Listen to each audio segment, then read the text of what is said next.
because you covered it on Wednesday. All right, and we're live. It is Friday, February 28th, 2025. Good morning, Eleanor. Good afternoon. We were just talking about possibly moving this time slot, so maybe this is the last time we'll have that confusion. It'll be morning for both of us, probably. Let's kick things off right away with a question you got in Telegram. You used the word ideology. I had written down the question as what was your process, or what is your process in terms of identifying the four worlds? Yeah, and you mentioned the word ideology, and I'm going to let I you. read the question as how did I come to put the four worlds together with the human design chart? Okay. And um, I did write a paper called Learning to Manifest in the Four Worlds, which is a chapter in a book called Quantum Manifestation, but I will release it as a PDF. And I didn't really realize that there were four worlds early on.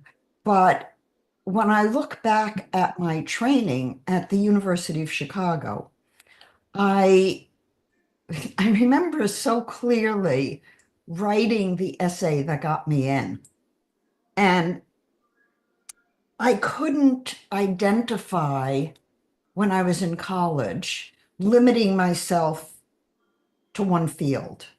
It felt too concrete. And I was interested in classical literature. I was interested in religion. I was interested in psychology. And I essentially majored in all of them.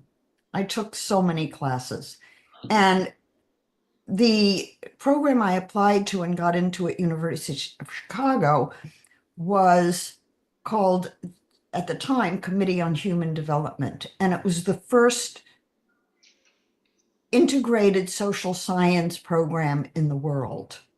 And it was sociology, which is the mental waking world, anthropology, which is the emotional world, um, the biology, and psychology.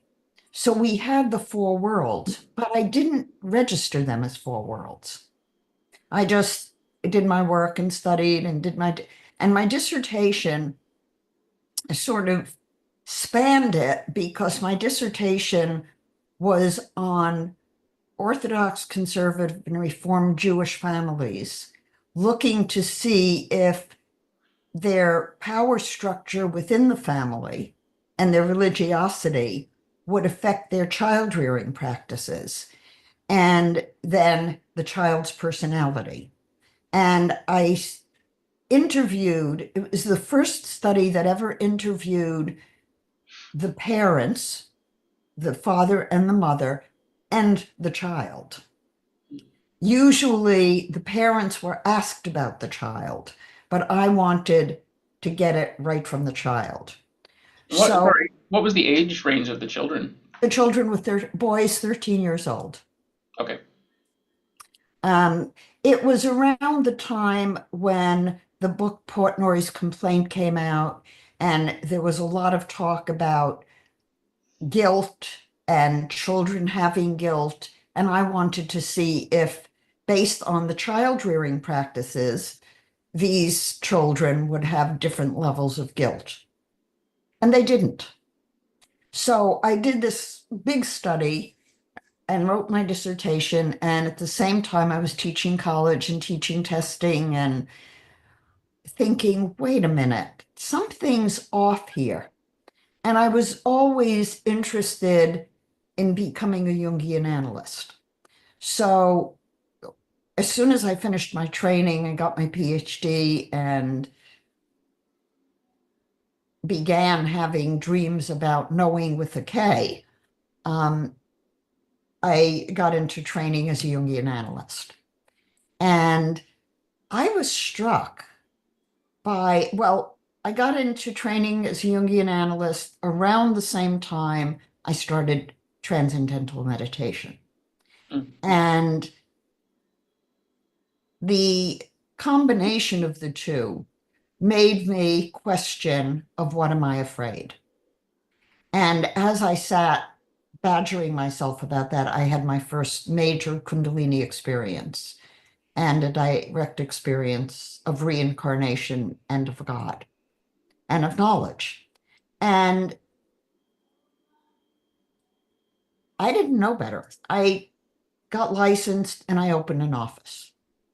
And I started working as a sex therapist to make money so I could survive. And I worked at a hospital as a sex therapist. I was trained by Masters and Johnson with a psychiatrist who was also an obstetrician. And there was always, when you're doing sex therapy, there's always a male therapist and a female therapist, ideally. And we would work with couples. And at the end of um, I think it was a 12-week program, maximum of 12 weeks. If they wanted to, they could continue with individual therapy. So my practice pretty quickly got built up of individuals who were on a path of self-growth and in Jungian analysis, and couples who were in relationships presenting issue was sexual, but it was really much deeper than that. So I began working and realizing that most of psychology was not hitting the core of the pain of the people who I was seeing. And the pain really had to do with spiritual growth and the evolution of consciousness and communication. And I began to notice that even as a well-trained clinician, I didn't have the skills I needed to really make a difference. So I studied NLP. I studied hypnosis. I studied a Gottman system of helping couples. I studied what's their names? Another system. Then I studied imago therapy. Then I studied and got certified as an ASH consultant in hypnotherapy, which required all kinds of studying. So through the years, I also became an astrologer because I was told that astrology was the most scientific of the esoteric disciplines. And I learned the Satona technique and I studied the Tree of Life for 20 years in depth. And as I did, number one, I began to realize that as a clinician, I needed to gear my communication to what the problem was. That the same kind of communication skills that I was using for certain kinds of couples did not work for other couples. Or the skills I was using in couple therapy was not appropriate for working with teenagers or children. And so I kept seeking, what is going to be comprehensive? What's going to give me the skill to help whoever comes to me? And I began to notice that every person who ever came to me came because somebody had not touched their soul. And they felt that they weren't being seen, weren't being heard, weren't being acknowledged, and that something joyful and empowering was missing from their life. So when I saw the mandala of synthesis, as I call it, and now own it, in the Mountain Astrologer book, I recognized it. I was already an astrologer. I was already a trained Jungian analyst. I was already a clinician. So I knew the component parts in that mandala. And I immediately studied it and began asking questions and began doing classes and began working with the human design chart. And I was fascinated by it and thought that there was a lot more to it than what Ra was bringing to the table because he had no understanding of dreams. He had no understanding of psychological process. He was very narcissistic um, in a very traditional way of defining narcissism psychologically. Ooh, could we stop there for a second? Because narcissism, the word is thrown about, bandied about all the time now. So what is the traditional definition of narcissism? The true psychological, well, Narcissus was um, in love with his own image. Mm, Now, a narcissist wants to be loved and is driven to love himself, but he really does not love himself. So, a true narcissist, at the very core of their being, is so insecure that no amount of love is ever going to fill them up. mm, And what they do is they escalate the demands of their partner to fill this void. And the to understand it, you have to understand that early in a baby's life, the true narcissist has not ever felt secure. So it's a very strong attachment drive for someone to love them unconditionally so that that split within them can be healed. Except it's such a vertical split that it can't be healed. mm, And the typical narcissist, true clinical narcissist, is highly successful. If you want a good diagnosis from a medical doctor, find a narcissistic doctor because they're invested in doing a good job, in being the best they can possibly be, and then maybe they'll be loved enough. mm, And in relationships, well, in a marriage, they usually want their way, and their spouse needs to jump through hoops to let them know they're loved. And it's never enough. And when there's the least bit of a slight, the narcissist goes into a rage. Not usually a violent person, but um, a narcissist can throw things or flail around or yell and scream or stamp their feet. I've seen all of it. In therapy, um, working with a narcissistic personality, they always say, yes, but. mm, So there's no receptivity to change. It's, yes, I hear you, but this is how I see it. mhm, And so it's always, their focus is always on them. mm, And they don't feel good about themselves. They act like they do, but they don't. So I did my stint with a lot of narcissistic patients and uh, relationships. I wrote my first book on relationships based on my experience with God and what I was shown. And then I kept working, and one thing kept leading to another. So when I found design, I knew what it was and I immediately studied it. And I thought it showed a lot, a lot. But number one, Ra was a scoundrel, a liar, a cheat, a user. And he thought he was a good businessman, but he wasn't.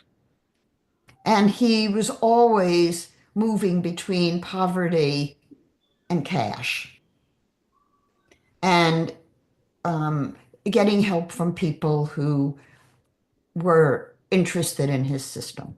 So I broke all ties with Ra in February of 1998. So 2 years after I started studying design. And I did that because he was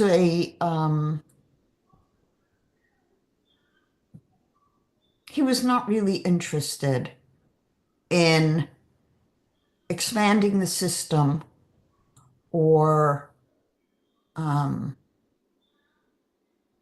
in anybody doing anything other than what he was doing. He didn't, I started doing workshops every Friday night with transits and the human design charts and having my group of people. I would have about 30 people on a Friday night at my home, and we'd talk design. Mhm. And I would look at transits and bring in astrology and bring in my expertise. And when Ra and Zeno got wind that that's what I was doing, they wanted me to stop. Why? Because I could charge more than Zeno could charge. And I was a professional, and they were not. So I backed away from design. I had enough to do with my own work. And in May or March, I think it was March, but it could have been May of 1999, I got a call from Chaitan asking if Marvin and I would host Ra and his family. I said no. I said, well, I don't like the man, but let me see if Marvin is on board. And so we discussed it and we decided that it was right to host him because the message of human design was an important message and we did not want that knowledge lost. Mhm.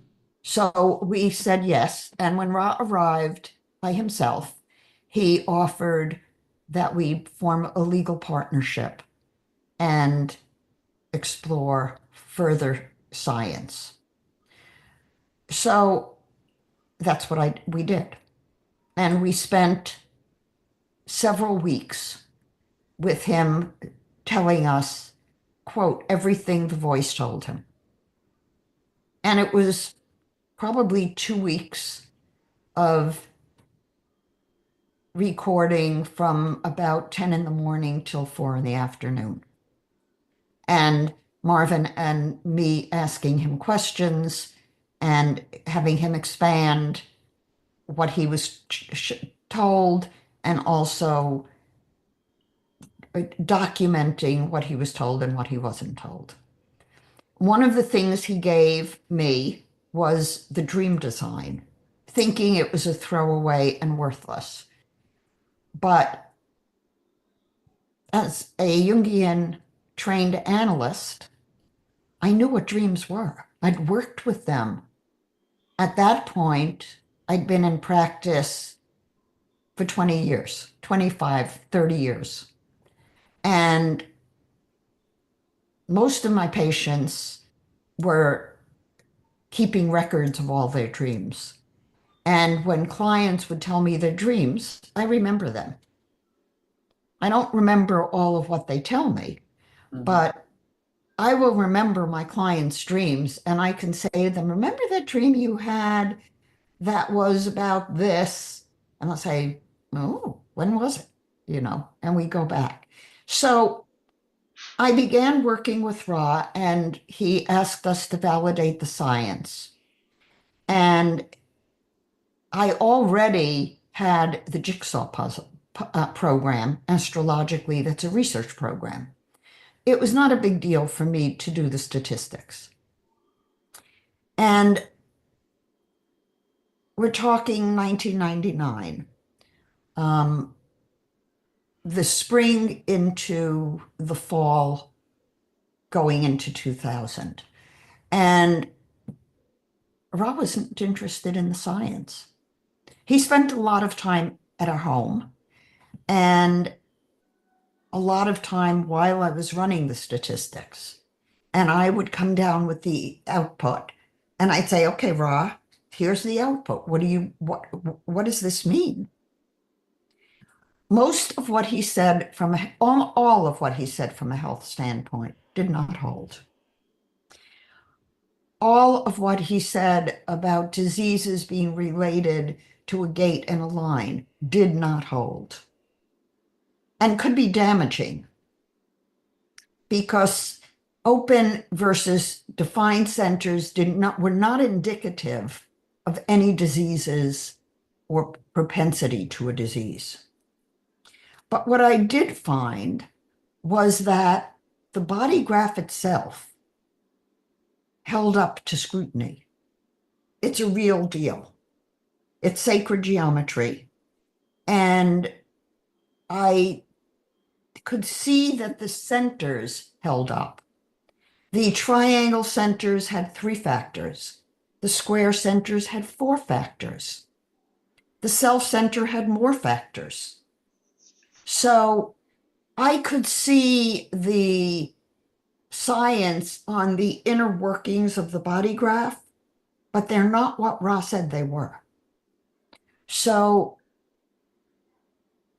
I knew, and I've just published the Triple Design Matrix book, and in it, I presented the sleep architecture and the cases, and Ra came up with the keynotes. And we talked in there about the fact that I had already run the statistics on the dream matrices, and they held, type held across the worlds. Mm. So it was very clear to both Ra and to me that without looking at a multidimensional perspective, you weren't integrating the whole person into your understanding of who they are. And Ra wanted me to throw out the astrology and the other stuff, and I was not willing to do any of that because I had a sense that since design was a synthesis, that I needed to, as a scientist, understand the true synthesis. And I'm doing that now in my classes on the 4 worlds. But I kept writing. I did calendars in 2013 through 15, I think, where I actually could run my program and see the type in each world and the composite world for each day of the month. Mhm. And I could predict the stock market based on the days that were manifesting generator days in all the worlds. So I was working with the multidimensional noble energy maps from 2000 until now, and people were not ready for it. And probably I wasn't ready for it. Mhm. And in the interim, I was the president of the Hypnosis Society. I got certified as an ASH consultant. I studied imagotherapy. I began to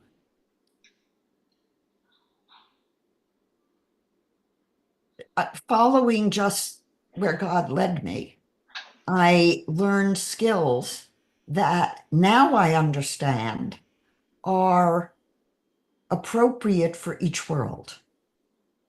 So It was in 2022, after we moved from California to South Carolina, that I was told by the voice that my layout was the four worlds and that it was time for me to teach it. And so I suddenly became visible. And it's correlated with the shift of Pluto into Aquarius, which hits my ascendant and my Venus. So based on the science, you could not just use one matrix. And so much of what Ra thought was right in the body graph was, to put it mildly, bullshit. Tones, colors, and bases are a completely erroneous concept, did not hold up scientifically in any way, shape, or form. No, it just was basically noise. And Ross said very clearly, unless you know your birth time within 10 seconds of birth, you cannot get tones, colors, and bases. So even if you do have your exact time,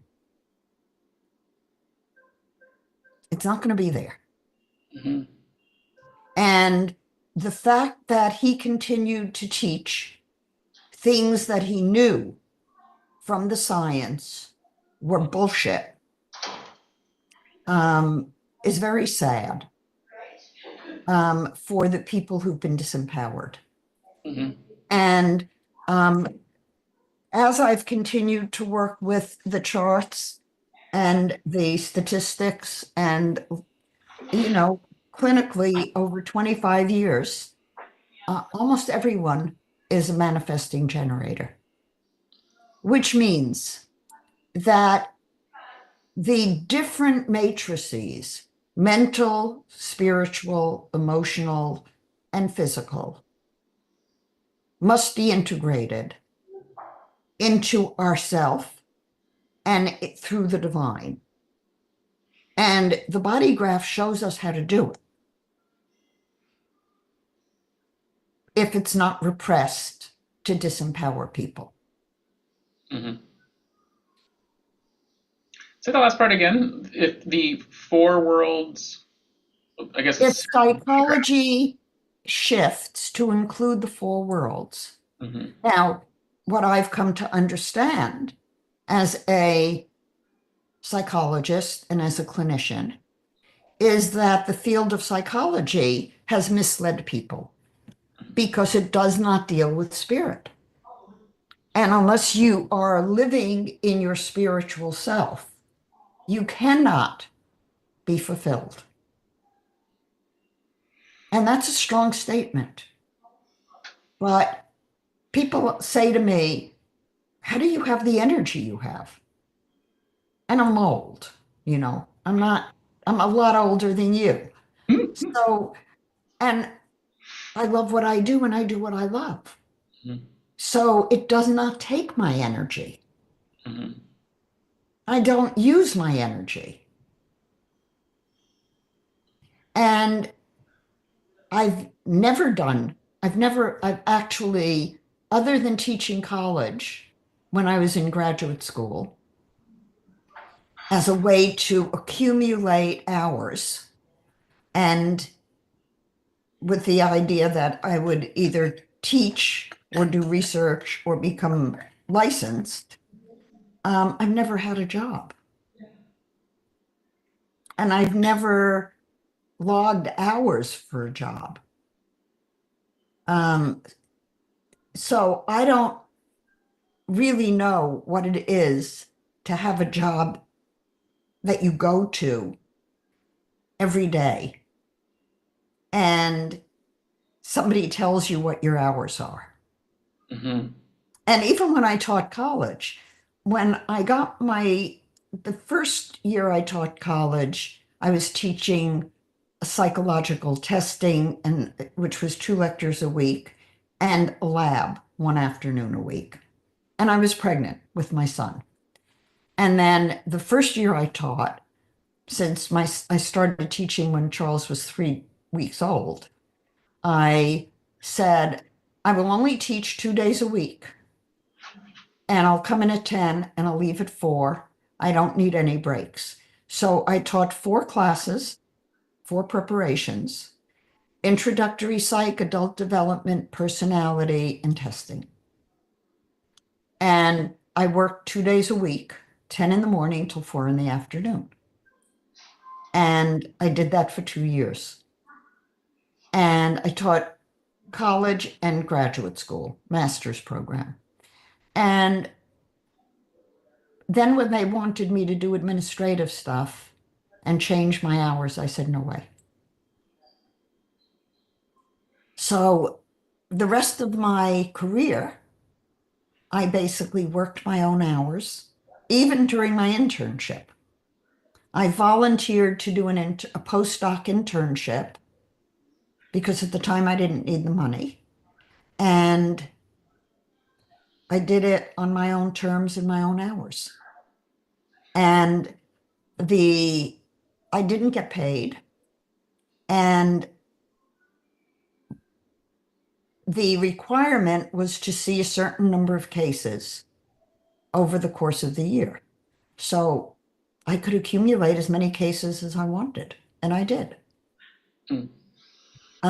So the idea that people compromise who they are and what they love to go to work at something they hate or doesn't feed their soul is something I can't comprehend for telling people they should do. Mhm. In my world, I want to tell people to follow this spirit and do what they love. I've said that to my grandson, I've said it to my grandchildren, and I said it to my children. If you don't let, my daughter was a fashion designer. She came out of Rhode Island School of Design, and she had a great job with a designer. And she came home one day and she said, I don't think this is spiritual. And I'm not sure it really touches me. And I looked at her and I said, if you don't love it, quit. Mhm. And she said, but it's a great designer and people would die to get this job. I said, if you don't love it, quit. She quit the next day. And she didn't know what she was going to do. And she started catering. And then she started other things. And finally, I said to her, Diane, Marvin needs help in his office. Maybe you should just go help him. You're a healer. Maybe that's something you'd like to do. And she started working with him in his office and realized that she's a medical intuitive. And she could diagnose all kinds of things. And he began to ask her. And the first time he asked her, it was a woman who had a nodule in her throat. And he said to Diane, can you look at her throat and tell me what you see? And Diane said, well, there were a couple of nodules, but this is the one that needs to be biopsied because I think it could be cancer. Sure enough, Mm. it's cancer. So Diane began to get much more confident, and she ultimately went back to school and got a PhD and is a great hypnotherapist. The best hypnotherapist in the world, I think. She gets very good results. And at one point, as a mom, she was president of the Hypnosis Society, Clinical Hypnosis Society, and she didn't want to be president anymore. So I took over for her and did it for 2 years. Mm. And then I quit. So, my history is of so many clinical skills and esoteric studies that when I realized in 2022 that my system is the four worlds, and I always knew it was, but I didn't know quite what to do with it. I realized that it's really a personality theory that is validated by the design charts. And you look puzzled. No, I'm piecing the words together. I'm following you. When I ran all I had from Ra was the human design mental waking world, the dream design, which is REM, and that's it. So I knew and cleared with him that there was another matrix that the voice didn't give him, which is the emotional angelic. He did have the physical biological matrix, but he did not have its calculation. You can't look at the physical matrix using a solar calculation because if you do, you cannot differentiate twins, nor do you have the sleep design of a mammal. So my task as a scientist was to find the sleep design of a mammal. And I was able to do that using my twin kittens. So when I got the actual timing, it correlates with early developmental critical periods in a baby. Mhm. And I know that as a developmental psychologist. So, and the pediatric literature validates it. So I have medical validation, developmental psych validation, statistical validation, and clinical validation. So I know that noble energy maps are real, and that in order for any psychologist or clinician or coach to really heal their clients, they must use a multifaceted, multidimensional perspective. Mhm. And you're going through it right now, Sean, Mhm. where can I speak about you? Can you? Sure. Yeah. Um, you're getting out of a situation that for the last, reading your CV, the last 20 years, you haven't enjoyed. Mhm. And while initially the fun was in making money, the money doesn't buy spiritual peace. Mhm. It buys things, and things don't give you the inner joy and the sense of aliveness that you seem to be craving in the work you do day to day. Mhm. Something that moves you to the next level of who you are. Mhm. Yeah. And you're struggling over that. Mhm. Yeah. No, it's real. I don't think I was chasing. I mean, there was material things, but it was really more experiences. I loved new experiences, trying new things, new gadgets, going to new places, Why giving my don't you just do that as a career uh, and do YouTube reviews? yeah, it's an interesting idea. I don't think YouTube is quite like it used to be. I don't think it's a monetary place anymore. It's shifted dramatically. Well, you could do it as a newsletter. Yeah, yeah, I've thought about that. Yeah, I have many, many questions. But an observation, like I've said to you a couple times recently, like I didn't know how to describe my relationship to you with others. It could have been a friend, a coach, a therapist, but spiritual teacher seems to resonate most. And that's coming from someone who felt no connection to spirit, like didn't believe it, didn't. Hmm. And now I'm just having one experience after another, and synchronicities, and it's all very confusing and overwhelming. Um, and meanwhile, parts of my life are falling apart, like to the point, like I just told you this morning, half my tooth fell out yesterday, and even that, I pull out my metaphysical book and I'm reading about teeth and metaphysical, and it was just like ding ding ding. It was just exactly where I'm at. It's very frustrating, and challenging to navigate because I'm drowning in old decisions that are still catching up with me. And so it's hard to imagine right now a world where I can do anything that brings joy, because I just feel such a more enormous responsibility and no wiggle room. So it's been tough, really tough. Responsibility for what?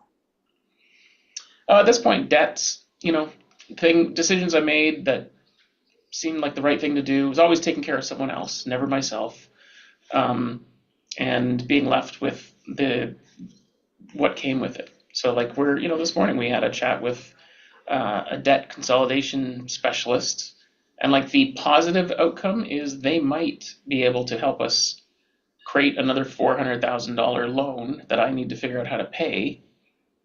That's in addition to the other loans that are like that, and none of it is attached to anything. Like there's no rainbow at the end of that. It is just how do I pay for that? So I sent you my CV last night because I'm like, well, I guess it's time to be a grown up, and but I don't want to.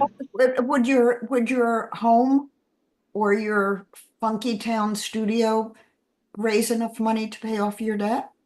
No, no, I know all the debt is already tied to that, so we can't like we're even navigating new debt options is challenging because I'm already leveraged. So, but I'm not trying to. It's just interesting that through all this, um, it's the spirit that's keeping me sane. um, Well, it's very interesting. I've been writing for the class next week on the 21st path of intelligence. And I believe, I'm not certain, but I believe, well, it goes from the solar plexus to a center called Kised. Um, and I think it's the heart center in the body graph. And it's the wheel of fortune, which is giving us that dichotomy between poverty and wealth. And the wheel of fortune is, the wheel which you're on, right? And it has to do with life and death and poverty and wealth. And knowing that you're none of those things. And that if you stay with true spirit, things fall into place. So really, your focus has to be different than what it's ever been, which is the key question. What do you love doing now? Not when you were 18, not when you were 30, not when you were 40, but now. What would you like to do and spend your whole day doing? And that's what you should do. yeah, that is a great question, though. I have so many. I think I have so many interests. Um, yeah, I It's would not like a like. question, it's not a question of interests. Mm, It's a question of reality. What in the real world, from a spiritual standpoint, can bridge creative intelligence And can you make it something you do and get rewarded for sharing?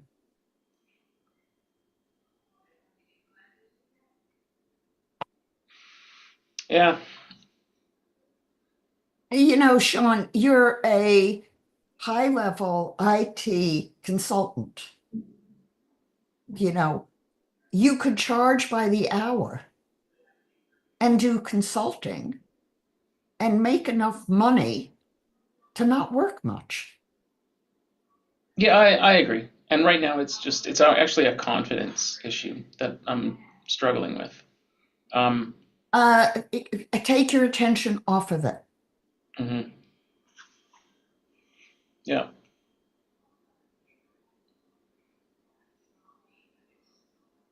And the different begin to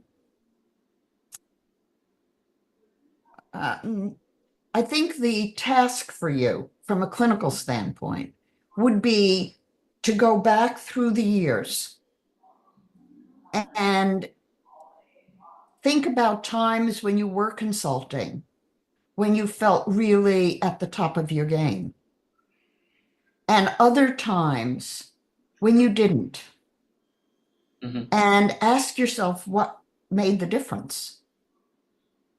And then reclaim the confident IT guy who can go in and look at a system and in 10 minutes figure it out. Hmm. I mean, my son is, a computer person, Hmm. has been his whole life.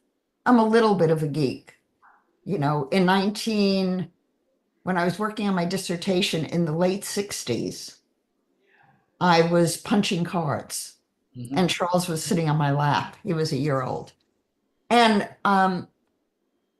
Charles can walk into a room and the computer can be dead and he'll look at it and it'll pop on and it'll be fine. Yeah, same. I know. That's why I'm bringing up the example. Because you can go do that without sacrificing your spirit, Hmm. but you need the confidence. So you need to go back in and retrieve it. Hmm. Well, can I share with you, because as soon as you said it, two images came to mind, or two memories. One was the best time, and one was something that's just been on my mind all week, and I think it was had more of an impact at the time than I thought. So the best time, it would have been 2001. I was living in Bermuda. Our daughter was on the way. And every morning I would get up and go to Miles Market and order a cappuccino, and I would sit outside on the patio and wait for my phone to ring. I didn't know what or who it was helping that day, but I knew by 9:05 someone blew something up and they would want me to go. And in Bermuda, a very small place, maybe 60,000 people, 22 square miles in the middle of the ocean. Everyone knew your business. I was a something there, like because it was easy to be. It was easy to stand out in such a small place. But I was really good at what I did, and I didn't have to think about it. I just would get up and go, and I'd probably work with six different customers in the same day. Like I was that quick. And you liked it. I did, yeah. Well, it was fun. The other thought that's come to mind, and it's because I ran into a guy at pickleball. And funny enough, I got in a rant, and it turned out the place I was ranting about he worked at, which was interesting. I found out afterwards. Um, I was ripping on all the narcissists there, but there's an organization in BC called the BC Public Service Agency. So it's a government organization, and their job is to make sure there's ethics in government. I got pulled aside by an executive who took me out for a coffee that threatened to ruin my company's reputation in government unless I took a bill and chopped it in half because his team had failed to do their end. And he threatened me with ruining me, and I went along with it because at the time it was big old bad government and little old me and my 8 people that would have been impacted. And I didn't stand up for myself. I just took it, and I look back on that day, and it's like when I look at the level of Corruption. Corruption. Yeah, that broke me. Mhm. You compromised your values and who you were.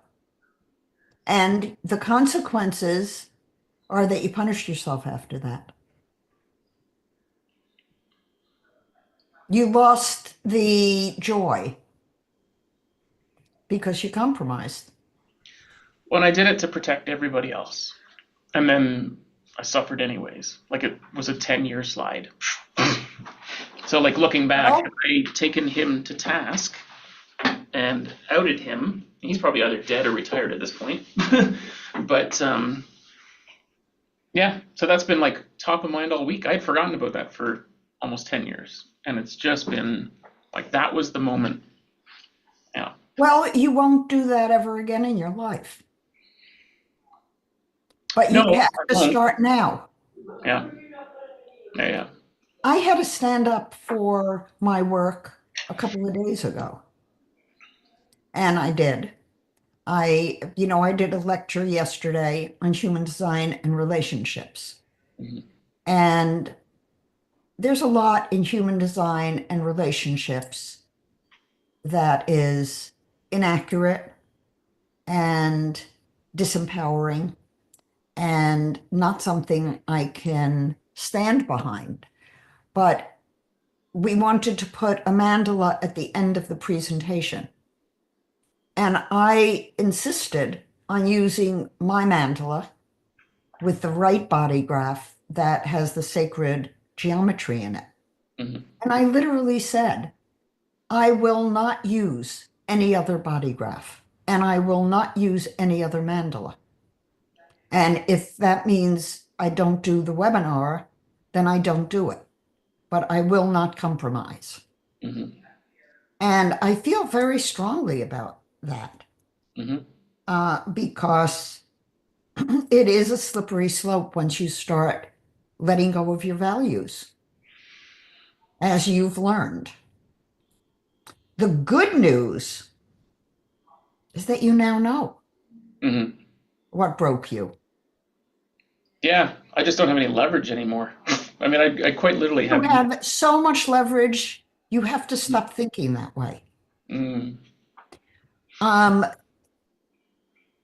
your leverage is your skill set, mhm. and anyone would hire you for your skill set if they are competent. Mhm. So, is there a company you would want to be a consultant in? Or are there private businesses in your area that you could help? Well, that leads into the next topic. If you're ready to talk a little bit about cartography, and I want to explain why.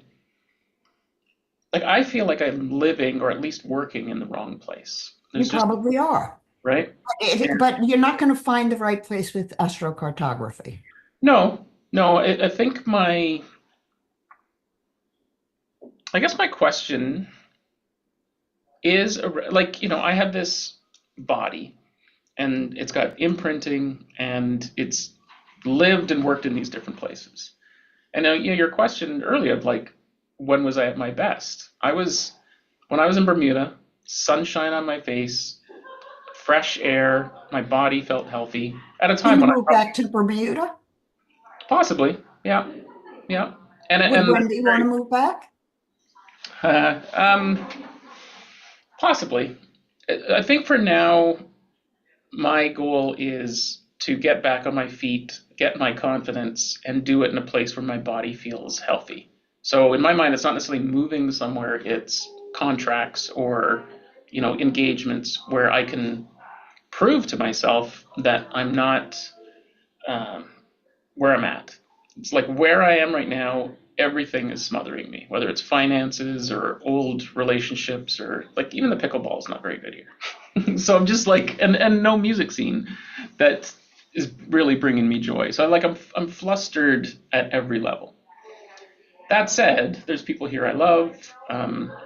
There's things I can improve here, but like I need to be somewhere to do it. Like basically, I'm gonna put my resume out there. I'm gonna find some work, but I want to be somewhat tactical or strategic about what gigs I take on. I don't want to go to Winnipeg in the winter to try to turn myself around. That's not going to be good for me. Um, so, on the topic of like astrocartography, my understanding is it's kind of like a body might feel more at home in different locations, or I mean, I don't really know much about it other than this seems Yes, and like I can tell you my experience with it. okay. Um,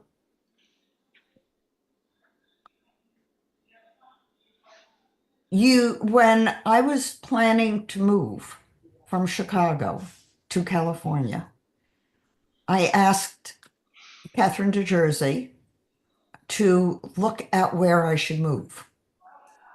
And the idea was ideally, there were a number of places: Malibu, which I liked a lot, Pacific Palisades, Santa Monica, Beverly Hills, and Brentwood. 5 places, all within a doable area, all on the ocean, beautiful, all felt like home to me. Not Beverly Hills so much, it was more inland. But I wanted to, I grew up at the ocean, the Atlantic Ocean, but California was home. So I asked Katie to look, and she said, well, in order to really do it right, it's not just the latitude and longitude, but also you're going to move to a place and you need to know when that city or state or county was incorporated. Mm, And then you need to use those coordinates and that date to see how it interfaces with your chart. So we did all of them as best we could. And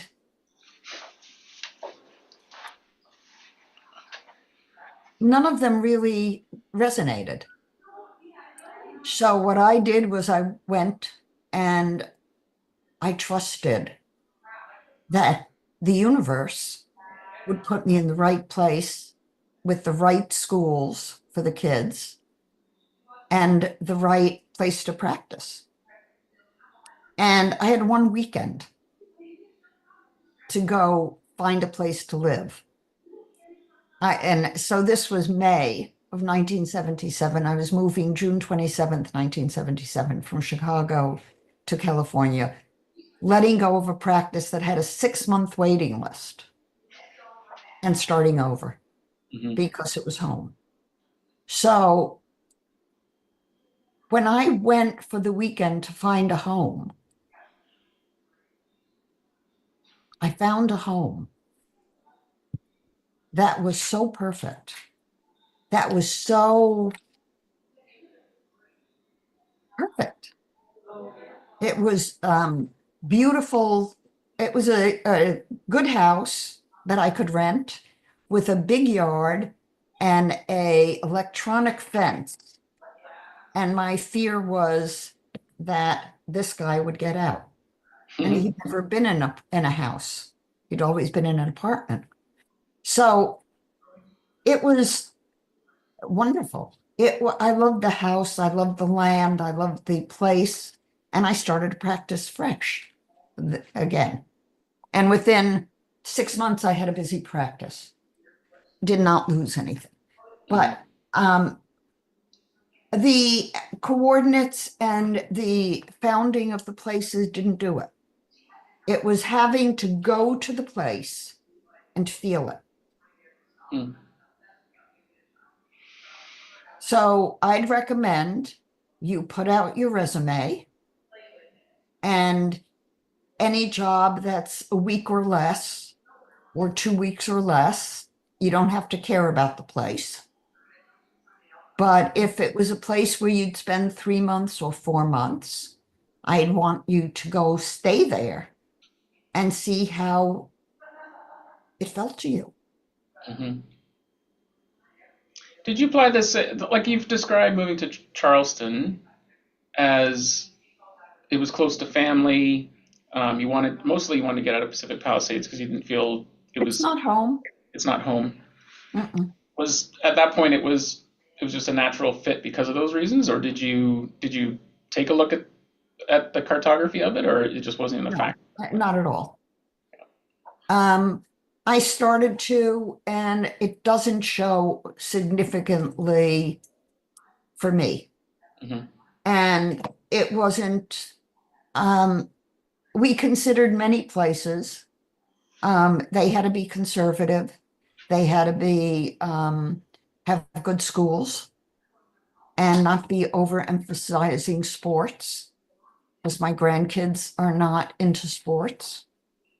Um, and we wanted a reasonable climate, not cold. I did not want to ever live in a cold place again. Hmm. I grew up in New York. The weather sucks in New York. And then I went to Chicago, Hmm. which it wasn't as bad as New York weather, but it was pretty bad. Hmm. And especially in January and February when it got to minus 28 or minus 40, whatever. California, Pacific Palisades is home, and the weather was ideal, the land was ideal. It was reminiscent of a past life that was important for me. Hmm. Um, and when I actually, the first time I went to California, came out the Coast Highway and I started crying. And I said, this is home. And then when I had that one weekend to find a place, I found a place um, right near the Self-Realization Fellowship. So very spiritual. And then Marvin and I found a house when we were planning to get married. And we walked up to it. It was way more money than we could afford. And we walked up to it and we took one look and we said, this is home. Hmm. And it was. It is. I mean, I don't think we'd ever go back to California because the Palisades doesn't even exist anymore after the fires. I mean, the street we lived on did not burn, Hmm. but there's nothing there. There's no supermarkets, there's no anything. It's so I think what you ideally what you do is you take some trips to places you'd consider Hmm. and you see how you feel Hmm. and whether it sparks creativity. Hmm. There are, the few trips that I've had in the last year, I felt so much more alive away than home. And so yeah. Well, why don't you and Wendy go travel and find some places that would be home? Yeah. While we're talking to debt consolidation people, it's not easy to, there's no money. So, um, yeah. I think you should have your tooth fixed Yeah. Yeah. Can't, because they're, it's bothering you. yeah, they're closed today. So Monday is the first opportunity I'm probably going to get. So, They wouldn't take you as an emergency? they're just closed. Plain, just yeah. I might go find something else. It actually doesn't hurt. It's just a distraction. So, What? Sam, go. um, interesting. Here's a here's a Hold on a second. yep. Marvin, don't take him out in the big yard. Do okay. Um, how do I want to ask this question, or where? It's a completely separate question, but it is kind of like tied to. Wait a minute, the dogs are barking. Okay.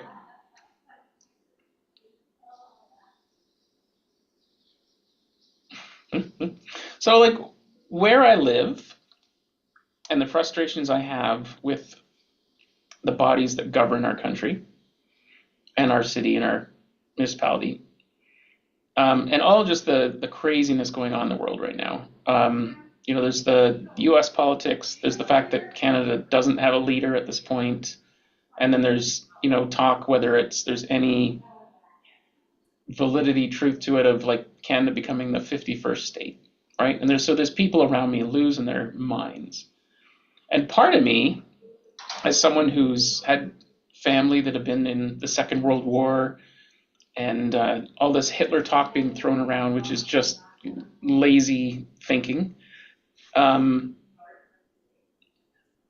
like if my country asked me to fight for it, like put myself in the front lines and be turned into jello by the modern technology that is fighting these days, like there's not a fucking chance I would do Hmm. that, right? Like I'm not going to stand on guard for this country. It's never had my back. So it's quite a crazy time because I see all these people, these friends and I basically stay away from social media, but it still somehow finds me. And um, I don't even understand what they're fighting for because there is no war to have. There is no fight. It's just all this noise in the media, and so it's just Well, the media right now, we can't really talk about certain things mhm, on our podcast, mhm, but it's very clear that the kind of situation that broke you years ago have been going on for years. mhm, And ordinary people like us have suffered major consequences from all of the corruption and waste. mhm, And, when I hear that $20 million was sent to make a comic book on Sesame Street in Uganda with taxpayer dollars, I wouldn't spend my money on that. mhm, I don't want my money being spent on that. And, that is being made visible. mhm, So I'm very optimistic that things are going to turn around in the next few years. mhm, The um, what happened in the 20th century that set the path on the wrong course is ideally going to be turned around. mhm. And I think we have a leader who can do that. Yeah, it's. I saw a new Canadian passport the other day, and it is the amount of money must cost to create that thing with its various elements that has nothing to do with anything. I mean, the last 8 times I've traveled, no one's even stamped my passport, right? They don't care anymore. So why are they making this They will extravagant? care again. Yeah, yeah, I suppose. But just The I US border is now closed. is it like Yep. to Canada or to everywhere? No, to illegal immigration, Yeah. which means that anyone crossing the border now is going to be checked Hmm.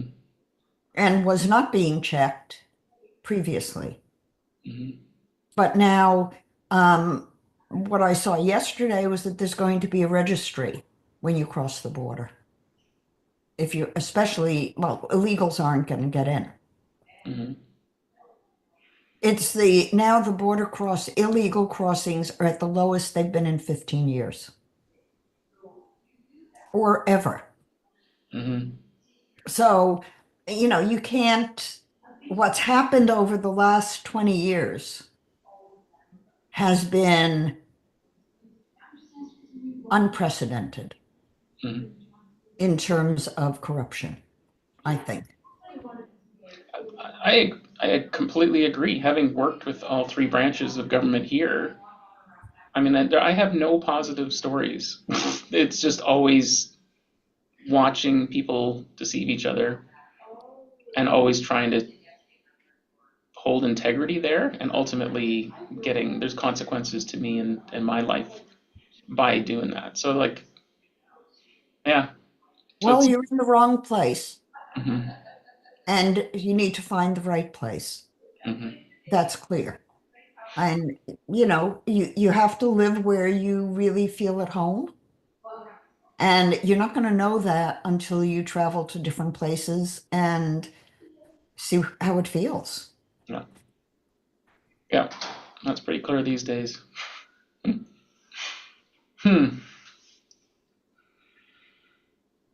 And ideally, Sean, um, you and Wendy should do it. Yeah, yeah. It's we're a team. Um, but there's so many things going on here that it makes it difficult to even have that conversation. You know, Wendy's mom broke her ankle the other day. Um, right at a time where we needed to. Yeah, it's quite literally like just challenge after challenge and coming from every direction. How is she? Is she doing okay? Well, I mean, she's got dementia, so she doesn't she thinks she's in New York. How She old is she? I think 85. Mm. So dementia, Alzheimer's. She spent 36 hours in the hallway in emergency, and emergency was just people sitting on top of each other, and all I saw were hospital workers staring at their screens and avoiding eye contact with people because they're overwhelmed. There's no good answers. And that was 6 o'clock on a Monday night. Like Saturday is when emergency's full. Not like it was so depressing. And then my poor mother-in-law is just she doesn't know who she like really where she is. She wakes up in pain. Oh, it's my foot. What happened to my foot? Why am I in New York? It's just this loop. So yeah. So it's difficult to even talk about other things when these are distractions are so close to home. But yeah. Is she in good health? Or is she, No, I mean she broke her ankle trying to get into a car. Like just her between her weight and her lack of mobility, I think her body was like anything would have been too much. So mm. really it was just to go to a routine doctor's appointment is how she broke her foot. So yeah. Yeah. Yeah,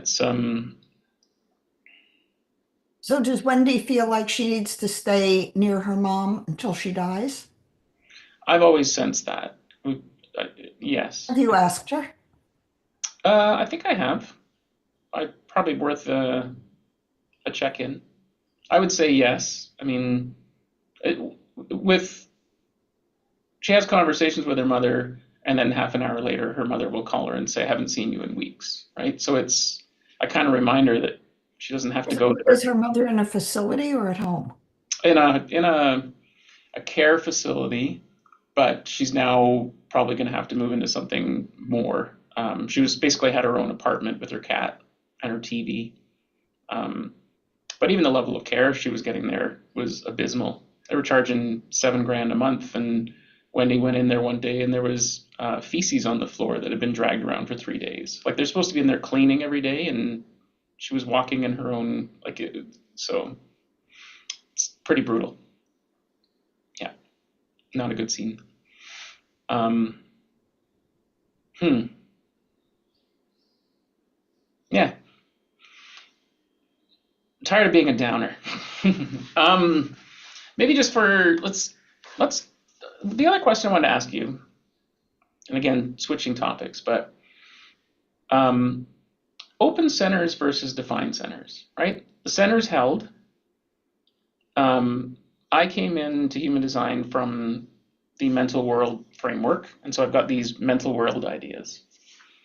Um, in the mental only design, open head, open open heart, open solar plexus, open root. In the four worlds, all defined, Mhm. but split definition, which is also new, right? I was single definition before, and now all of a sudden I'm like it's so trying to reconcile the old way I used to view things, which was very Um, mental. Sean, the misperception that is at the root of all of design is that if it's not activated, it doesn't exist. Mhm. When you're born into a matrix, a 64 gate body, obviously we're not born into a matrix. It's something imposed on our body that gives us a good abstract perspective of something that people say, oh, this feels like it's me.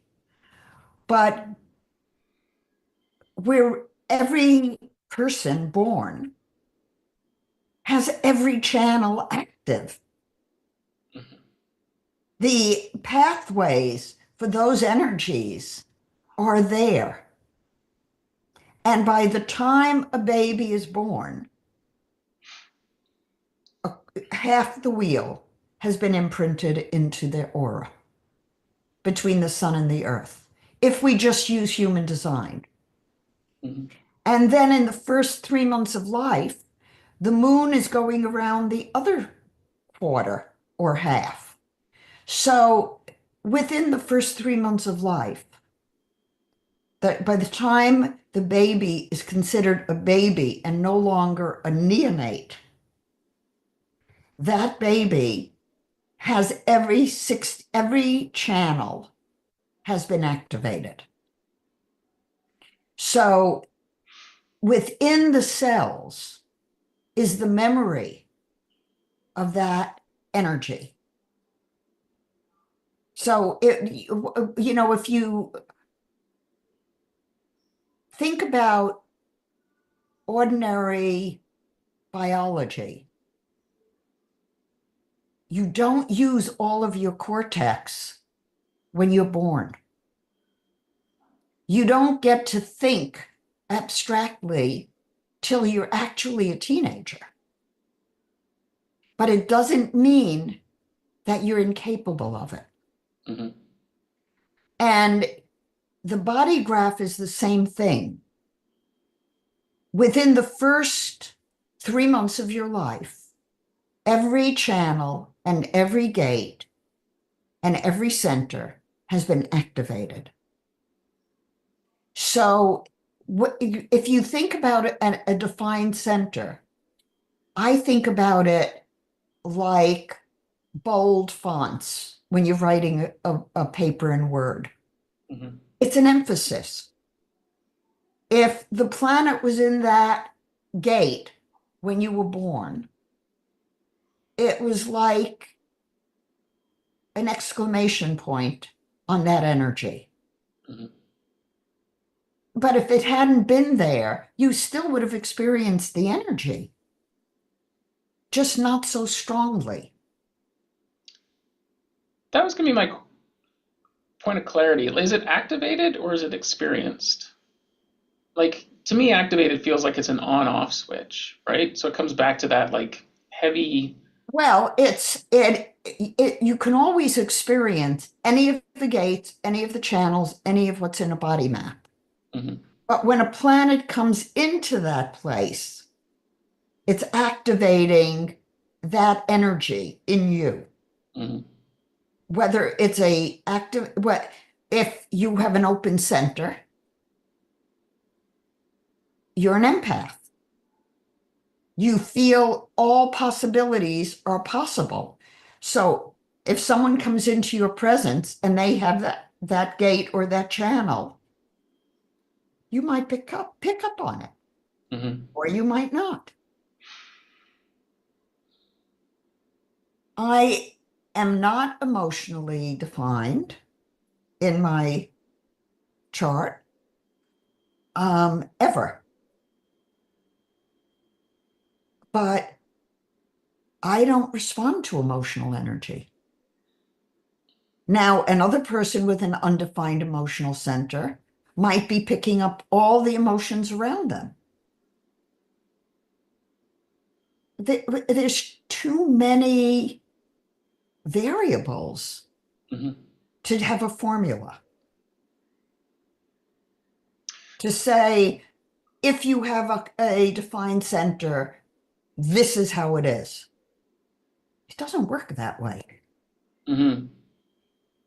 When a center becomes defined once two gates connect and form a channel, right? right?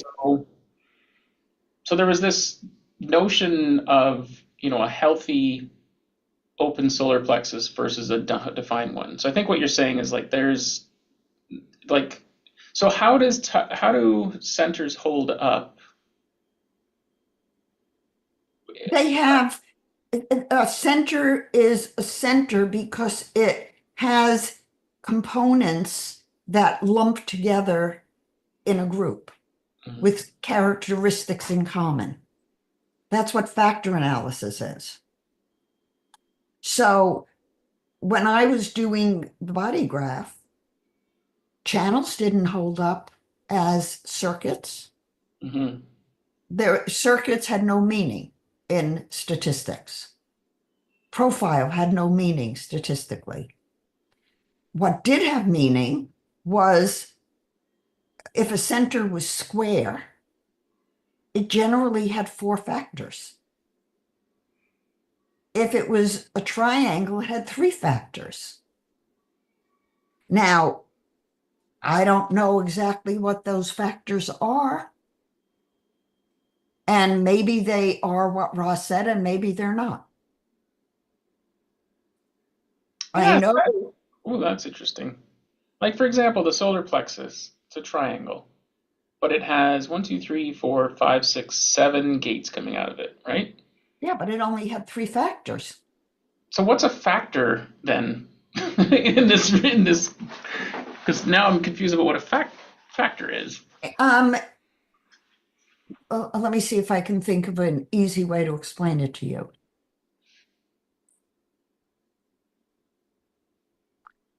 Well, at the risk of getting some pushback, I'm You've had going this to before. say that men and women are different. Hmm.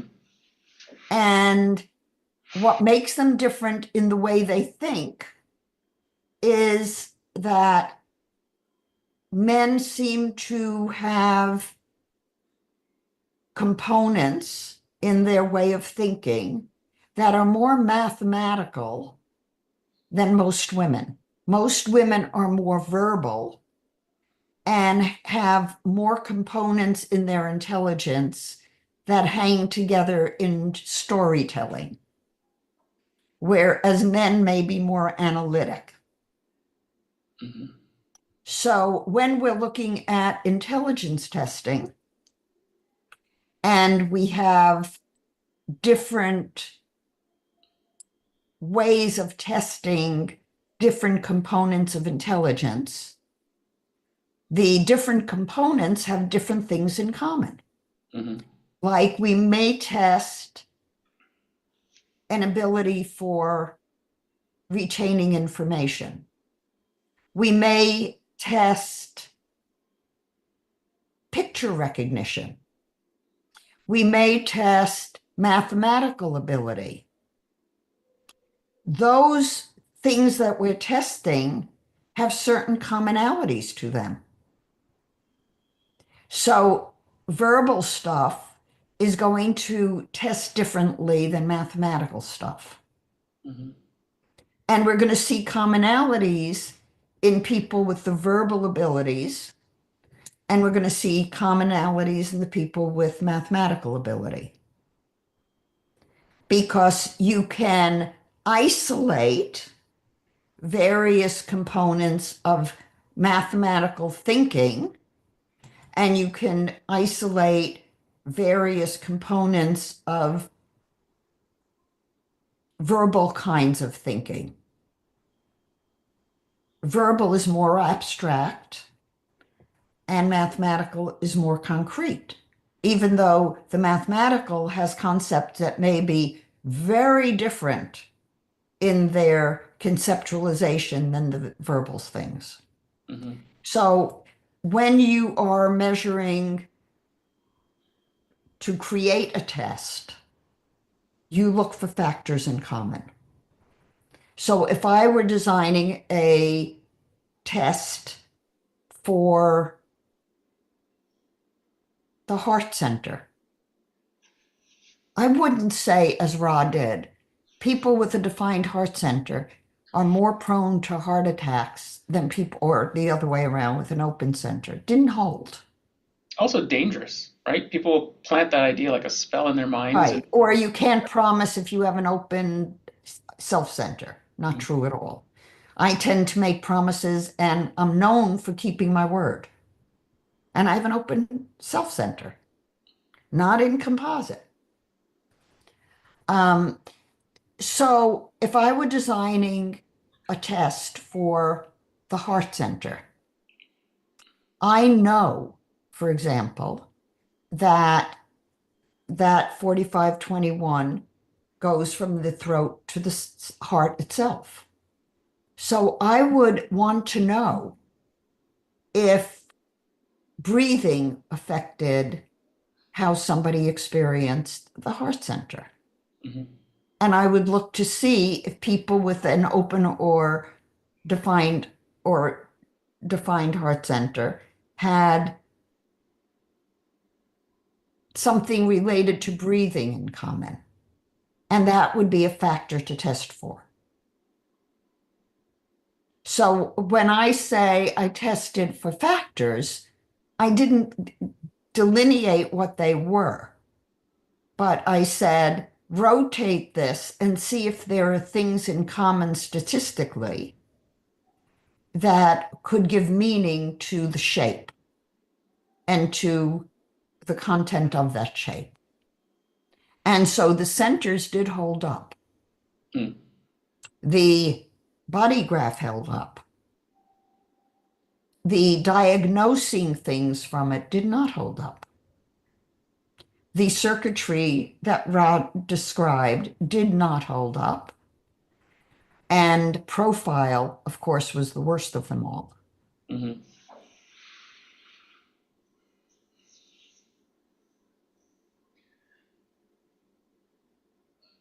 Does that clarify it for you? It does, and it's you earlier you said this would get me into trouble, and the comment like men and women are different for sure, right? And it seems to me the last 20, 30 years, it's just become a clusterfuck of you know uh, not even just defining who men and women are, right? It's the whole. Well, we have to take into account, Sean, that birth control pills came on the scene in the 60s, Mhm, and many women went on birth control pills.